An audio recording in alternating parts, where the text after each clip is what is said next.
নুরুল হক নূরের কি অপরাধ ছিল তার কিছু বক্তব্যের ব্যাপারে আমাদের দ্বিমত আছে। জুলাই পরবর্তী কিছু কিছু বিষয়ে আপত্তিকর কথা থাকতেই পারে, সবার দৃষ্টিভঙ্গি এক সমান নাও হতে পারে, কিন্তু এই অভ্যুত্থানে তারও ভূমিকা ছিল। কালকে যা হয়েছে ন্যাক্কারজনক ভাবে আমি যা দেখেছি, বারবার বুঝার চেষ্টা করেছি, আমার কাছে মনে হয়েছে তারা মিছিল করেছে, এক জায়গায় এরকম একটা ডায়াস ছিল যেখানে তারা সংবাদ সম্মেলন বা কিছু একটা করার জন্য দাঁড়িয়েছে, সেখানে এসে আইন শৃঙ্খলা রক্ষাকারী বাহিনী, আমার সেনাবাহিনীকে কেন এই অধঃপতনের কাছে দাঁড়া করাতে হবে? কেন সেনাবাহিনী এই ভূমিকা রাখবে? কেন পুলিশ বাহিনী এই ভূমিকা রাখবে? আর ম্যাজেন্টা কালারের গেঞ্জি পরা যে লোকটি পুলিশ সেনাবাহিনী তাদের ধরছে পরে, সে পুলিশ বলছে সে তো আমাদের সদস্য না, তাহলে সে কে? সে কে? তার পরিচয় আপনারা খুঁজে বের করেন। 24 ঘন্টার আলটিমেটাম দেওয়া হয়েছে। আমরা মনে করি 24 ঘন্টার প্রয়োজন নেই, আপনারা অতি সত্বর এই হামলাকারীদেরকে পাকড়াও করবেন। তবে আমরা স্পষ্ট বলতে চাই, যারা হামলা করেছে তারা মূল মাকসাদ না, এর পিছনে কার ইঙ্গিত আছে?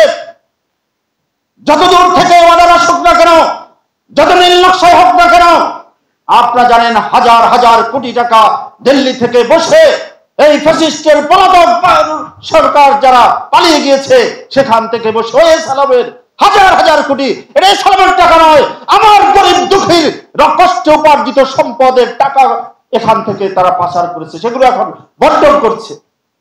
সেই বন্টনকৃত অর্থের প্রভাবে আজকে এই অস্থিতিশীল পরিস্থিতি তৈরি হচ্ছে। সুতরাং আপনাদের অনেক কোরবানি আছে, এটা আমরা জানি।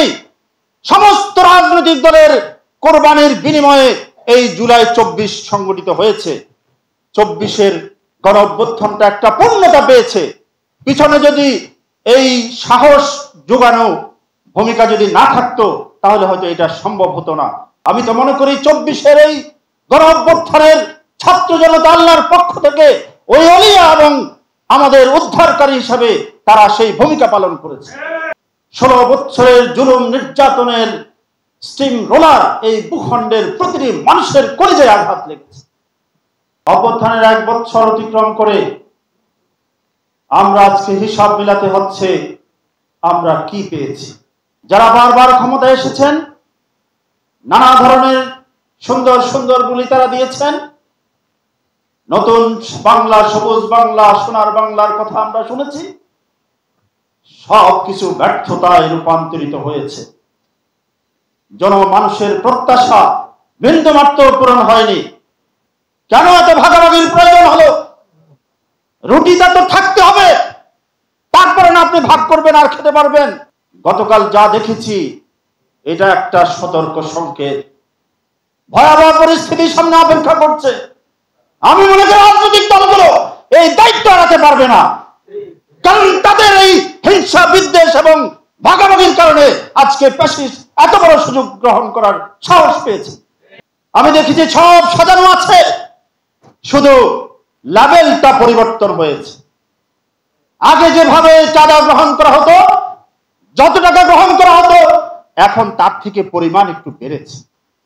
মানুষ পরিবর্তন হয়েছে, শুধু গ্রহণকারী পরিবর্তন হয়েছে, পরিমাণ একটু বেড়েছে, কমে নাই। প্রাপ্তি এখন আমরা হিসাব মেলাতে পারবো না, কিন্তু করণীয় নির্ধারণে আমি একটা কথা বলে শেষ করতে চাই, আমাদের বিভাজনকে দূরে সরে দিতে হবে, বিভাজনকে না বলতে হবে সকল স্তরে, এবং সবচেয়ে বেশি ইসলামী শক্তিকে ঐক্যবদ্ধ প্ল্যাটফর্মে থাকতেই হবে, এর কোনো বিকল্প নাই।